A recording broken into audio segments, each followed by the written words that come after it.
Welcome to All Caps.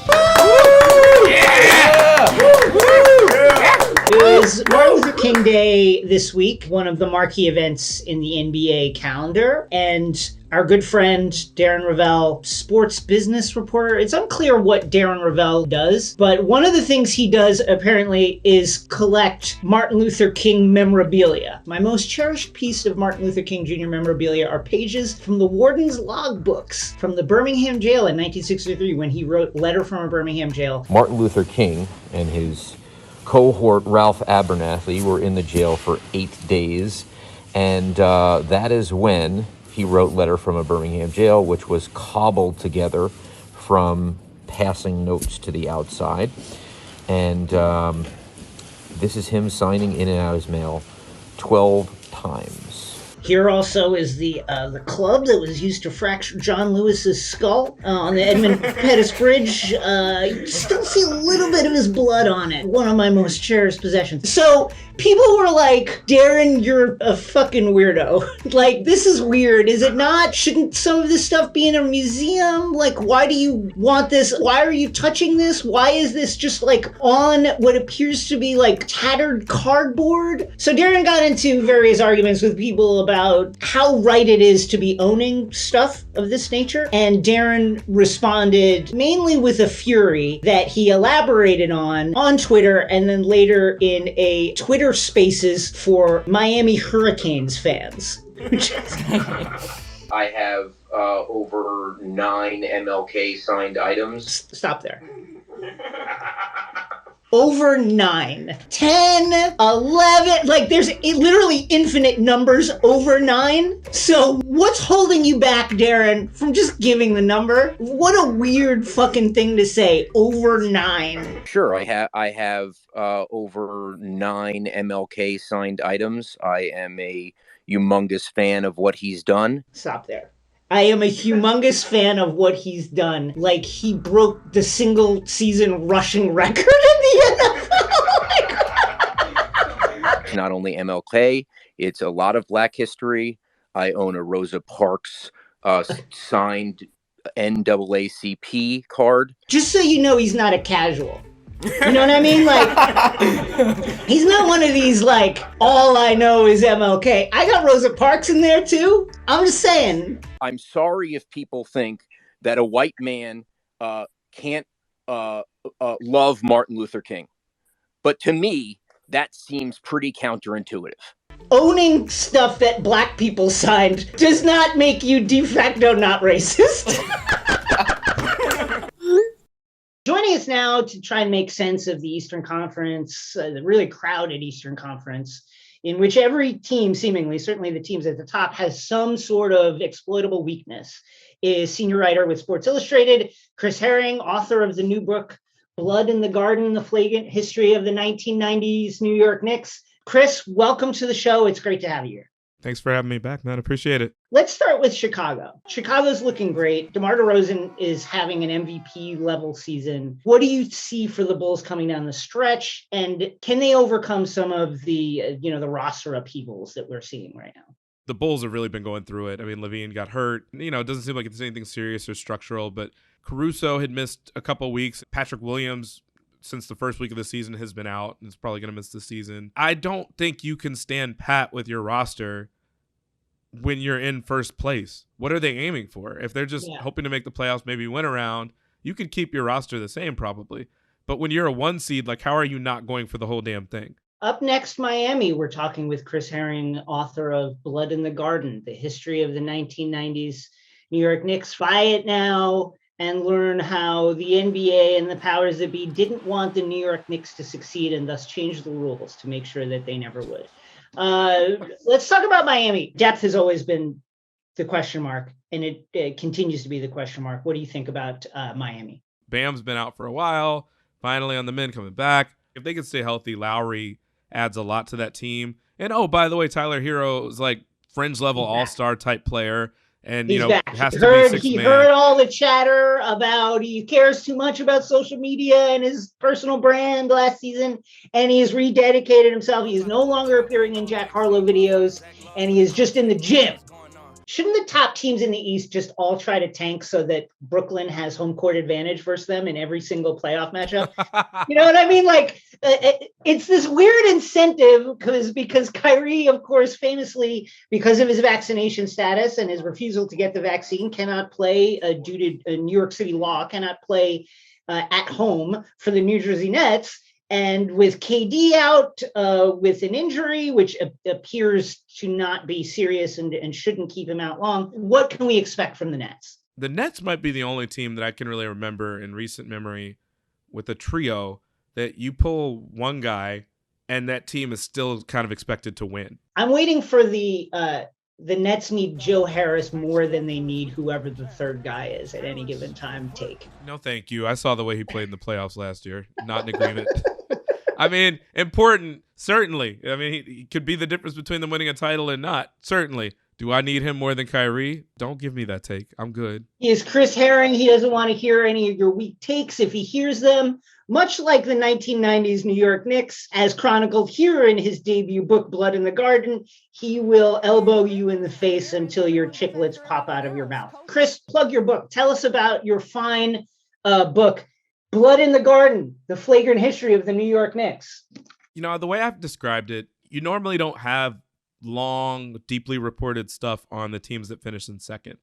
The only things I can think of are like 30 for 30s on the Fab Five and maybe the Buffalo Bills that kept losing to the Cowboys. The Knicks went to the finals immediately after Michael Jordan retired in 94 and then again in 99. There's nothing to be ashamed of in not winning during that particular era where Jordan dominated everybody. I talked to Donnie Walsh in the book, the Pacers GM, who later would work for the Knicks as well. He said, we played against the Knicks once and Oakley fouled us so hard without anything being called, it dumbfounded the referees what he was even doing out there to where they didn't even know what to call. So the league was afraid that teams were going to start copycatting what the Knicks were doing, and they got rid of it. The flagrant fouls, it turned into flagrant foul points, suspensions because of that, hand checking, moved the three-point line in so that guys couldn't just pack the paint the same way. You had to come out and defend a little bit to stop guys from getting 19-foot threes, basically. There used to be rules where you could swing on people, and if you missed, you weren't going to get suspended. That was a dumb rule, and they obviously got rid of that one. You don't have that stuff in the NBA today, and it's just a different time, and it's one it feels very much like something you'd look at a museum now because it feels prehistoric compared to what we're talking about and what we see today. He is Chris Herring. The book is Blood in the Garden, The Flagrant History of the New York Knicks. Chris, thank you so much for joining us. Thanks, my man. I appreciate you having me always. And now and everybody in the NBA's favorite topic, I think we can all agree that this is a very simple topic with no ins and outs. It's very simple, and it is China. You know, it's like asking a random person on NBA Twitter if something James Harden does is legal or not. You're probably going to get different answers depending on self-interest. Recently, billionaire venture capitalist, which makes him sound like Tony Stark, and part owner of the Golden State Warriors, Chamath Palihapitiya, is the latest in a long list of people to go awry of guidelines to basically discuss China. Nobody cares about what's happening to the Uyghurs, okay? You bring it up because you really care, and I think that's nice that you care. The rest of us don't care. I'm just telling you a very hard... Wait, you're saying you personally don't care? I'm telling you a very hard, ugly truth, okay? Of all the things that I care about, yes, it is below my line. Okay? Of all the things that I care about, it is below my line. Now joining us to try and put some of Chamath's comments into context is China Affairs editor for The Economist, Gady Epstein. Gady, welcome to All Caps. What did you make of this? You know, I was a bit surprised, but only because I think what Chamath was doing was kind of saying the quiet part out loud. Silicon Valley executives, billionaire investors are very good at talking around the issue of Uyghurs and human rights in China. And they have been very practiced at this for actually decades, long before the Uyghurs became a focal point. And you saw at the NBA, no one will talk about this other than Enes Kanter. They just don't want to engage. And so it was a little bit of a surprise just to see someone just come out straight and say, no one cares about the Uyghurs.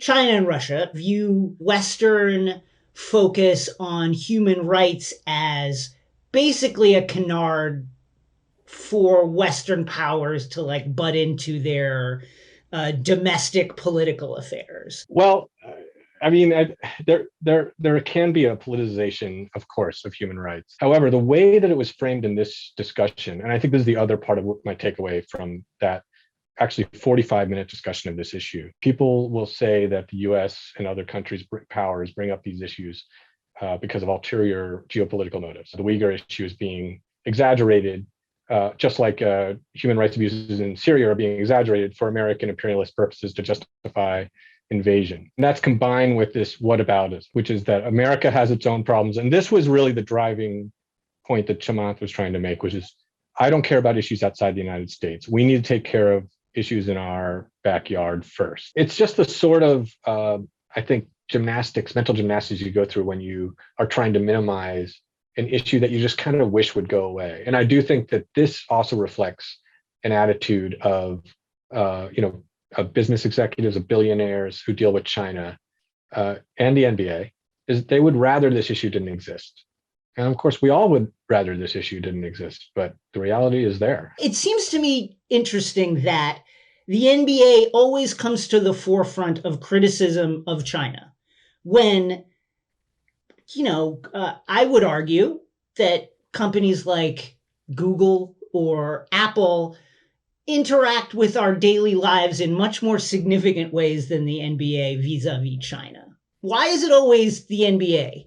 Yeah, that's a good question. I think, well, there's a couple things going on there. One, people care about the NBA. They relate with the players. I think there's a huge segment of fandom that cares, that probably pays more attention to them on a day-to-day basis than pays attention to what Apple is doing. So that's part of it. There's also there's politics at play here. Criticizing the NBA, which cares about Black Lives Matter, it's a good Republican talking point, to be frank. He's Gady Epstein, Economist China Affairs Editor. Gady, thank you for joining us. It's great to be with you, Jason. If you've been watching the show, you know that by now the Underdog Fantasy Pick'em game is the easiest and most fun way to spice up your NBA season. Just pick over or under on your favorite or least favorite or cutest or whatever kind of measurement you want to use, player stats, and you can win up to 20 times your money in a single night with their easy-to-use website and mobile app. Pick between 2 and 5 players, and you can take home some cold, some very hard, some very substantial cash. How many threes will Cade Cunningham drop on the Utah Jazz? What color outfit will Kyle Kuzma wear on his way to the arena? Sign up and play to find out which of those 2 wagers is real. Use code ALLCAPS and get your first deposit doubled by Underdog. Sign up and play today. Let's go to the score. It was NFL playoff weekend last weekend. The Rams stomped out the Cardinals. It was fun. SoFi Stadium was rocking. In the house to watch the game, LA Clippers superstars Kawhi Leonard and Paul George. Here's a box which includes Mookie Betts, who I couldn't find here, Paul George, and Kawhi. I just love that he's like, can we just keep it down right now? I also love that he wore black, seemingly hoping that no one would see him. He would just Batman, sink into the shadows and nobody would pay attention to the fact that he is there. This is the most personality I've seen from Kawhi, I think maybe ever. So the Utah Jazz continue to be a good team. They've been one of the contenders for the finals for several years. Gobert was out for several games, during which Utah's defense notably slipped, and the Suns absolutely steamrolled the Jazz the other night. And Rudy Gobert had this to say: when I watch some of these other teams like the Suns, the Warriors, those guys are a step ahead of us in terms of winning habits. They take every game personally. Devin Booker is playing his ass off defensively. I've been watching him compared to 2 years ago. Guys like that, they buy in, and you can tell they take pride in playing defense and stopping their man, unlike shit that our team does, doing whatever they can defensively to stop the other team and be part of a winning culture. I think we're not there yet, but I think we're gonna get there.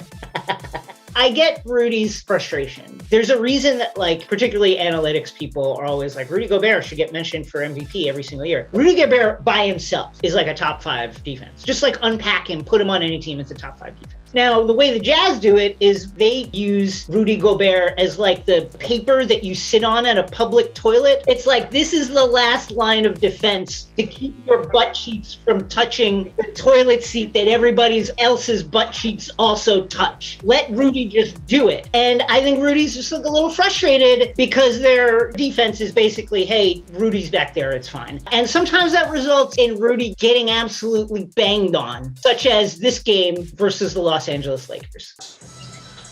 With the ball, Utah now. Their bench is just 2 out of 12 from beyond the arc. Russ! Throw it down! You know, Russ has had a tough go of it. It's been a shaky exodus from OKC for Russell Westbrook. His shot just sprays everywhere, all around the arena, randomly hitting parts of the basket that you never thought a ball would touch. And it's been frustrating for him. It's been tough for him to answer the questions for that. And it's just nice to see him get this on the way through, but he didn't want any part of it. Anyway, this is exactly how the Jazz defense is supposed to work. It just didn't work that time. And I'm sorry, Rudy. That was tough to watch. Welcome to the Frank Vogel hot seat. None of this is Frank Vogel's fault. Frank Vogel did not assemble the roster. Frank Vogel is on a 1-year extension after winning a title, which is just an amazing reward for, again, a coach who won a championship. But we all know how this goes. You're not going to fire LeBron James. Rob Pelinka, his job is not in jeopardy. Jeannie Buss is not about to come forward and apologize for everything that has happened and step down herself. And so, Frank Vogel, guess what? It's on you. Here is a report from Bill Oram and Sam Amick. Vogel, who coached the Lakers to a championship in 2020 and whose contract runs through 2022-23, is being evaluated on a game-to-game basis and remains at risk of being fired soon if the progress doesn't continue. Sources said. It's unclear how much Monday's win relieved the pressure that surrounds him. All of which is to say, Frank Vogel, we wish you the best.